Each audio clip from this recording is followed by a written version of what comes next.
Hello everyone, welcome back to my channel. Today we are going to discuss about respiration system. Respiration system को हिंदी में श्वसन तंत्र भी कहते हैं. आज की वीडियो में हम सिर्फ और सिर्फ डिस्कस करेंगे वन वर्ड और कॉम्पिटिटिव एग्जाम बेस्ड क्वेश्चंस, क्योंकि बहुत ज़्यादा अंदर हम उसमें जाने नहीं वाले टॉपिक में. और ये टॉपिक जो है वो जर्नल साइंस का पेपर हो या फिर आपका होम साइंस का पेपर हो, इनमें काफ़ी पूछा जाता है. इससे रिलेटेड काफ़ी क्वेश्चंस बनते हैं. तो आइए हम डिस्कस कर लेते हैं फटाफट से रेस्पिरेशन सिस्टम के बारे में. रेस्पिरेशन सिस्टम में सबसे इम्पॉर्टेंट और पहला क्वेश्चन बनता है, what is the currency of energy. तो एनर्जी की जो करेंसी है वो है एटीपी. अब आप कहेंगे कि एटीपी की फुल फॉर्म क्या होती है, तो आइए जान लेते हैं एटीपी की फुल फॉर्म. इसकी फुल फॉर्म है एडेनोसिन ट्राइफॉस्फेट. तो हमारे दो क्वेश्चन यहाँ तैयार हुए, what is the currency of energy, that is ATP, and the second one is what is the full form of ATP, that is adenosine triphosphate. और जो हमारी एटीपी है यानी कि एड्रेनोसिन ट्राइफॉस्फेट, इसकी मेंटेनेंस माइटोकॉन्ड्रिया में होती है. हमें ये याद रखना है. आप ऐसा कीजिए, एक नोटबुक ले लीजिए और उसमें सारे ये पॉइंट्स को लिखते जाइए, क्योंकि ये बहुत ही इंपॉर्टेंट क्वेश्चंस हैं जो कि कॉम्पिटिटिव एग्जाम्स में पूछे जाते हैं. अगला हम डिस्कस कर रहे हैं कि जो हमारा एक मॉलिक्यूल ऑफ ग्लूकोज जब हमारा एक्सक्रीट होता है तब हमें वो 38 मॉलिक्यूल्स ऑफ एटीपी प्रोवाइड करता है. ATP is the principal molecule for storing and transferring energy in cells.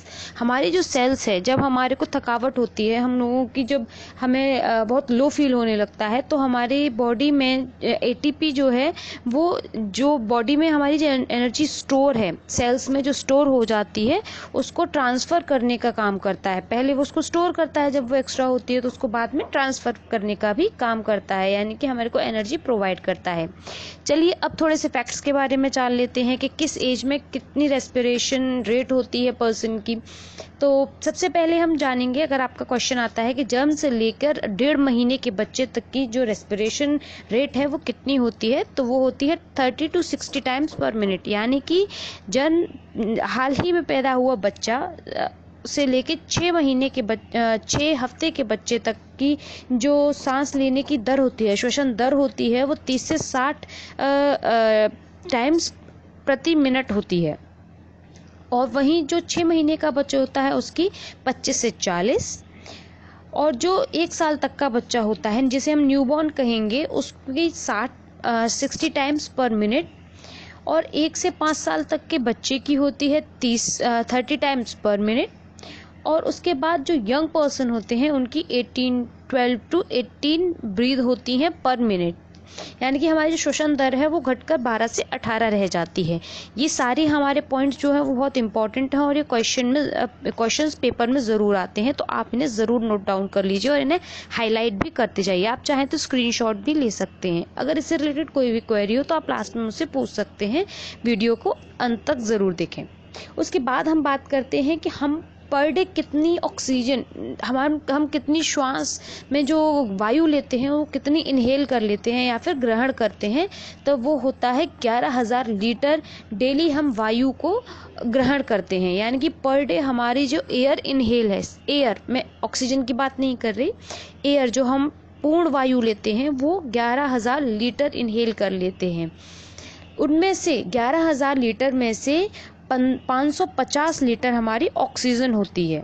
फिर से मैं रिपीट करूंगी, आप इस चीज़ में कंफ्यूज ना हो. एग्जाम में जब भी ये क्वेश्चन आए तो आपको याद रखना है कि हम एक दिन में 11,000 लीटर तो वायु को ग्रहण करते हैं, पर उस वायु में 550 लीटर हमारी ऑक्सीजन होती है.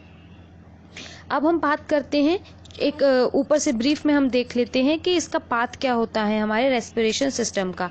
सबसे पहले जब हम रेस्पिरेट करते हैं, हम श्वसन क्रिया प्रारंभ करते हैं, तो हमारी जो नोज़ है, हमारी नोज़ से हम एयर को अंदर लेते हैं. उसके बाद वो हमारे फेरिंग्स में जाती है.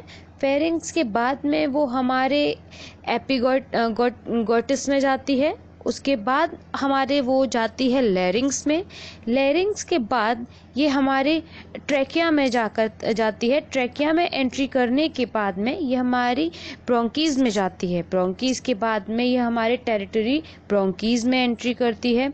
और उसके बाद लास्ट में ये हमारे लंग्स में जाती है. अगर आपसे ये पार्ट पूछा जाता है, जैसे किसी सिस्टमेटिकली लगाइए या फिर किसके बाद क्या आता है, हो सकता है कि जैसे नोज़ के बाद फेरिंग्स पूछा और उसके बाद सीधे लैरिंग्स टॉपिक्स दे दिया आपको, तो इस तरीके से भी जैसे इसको सिर्फ 4 उसमें इनको पार्ट में डिवाइड उसमें ऑप्शंस में देना है, तो आप उस तरीके से इसको पूरे प्रोसेस को आप इसको लर्न कर लीजिए। ये बहुत ही इंपॉर्टेंट है जो हमारे कॉम्पिटिटिव एग्जाम्स में आता है। तो हमने अभी डिस्कस किया बहुत ही ब्रीफ में इम्पॉर्टेंट टॉपिक्स को अपने के रेस्पिरेशन सिस्टम में क्या क्या टॉपिक्स हैं जो बहुत ही इंपॉर्टेंट होते हैं, जो टीजीटी में आपको अक्सर देखने को मिलेंगे, टीजीटी और पीजीटी होम साइंस में और अदर जो आप जर्नल पेपर्स देते हैं। अगर आपको इस टॉपिक से रिलेटेड कोई और क्वेरी हो, आप मुझसे एक कमेंट बॉक्स में कमेंट कर पूछ सकते हैं। अगर आपको वीडियो पसंद आती है तो लाइक शेयर सब्सक्राइब ज़रूर करें और कमेंट भी करें।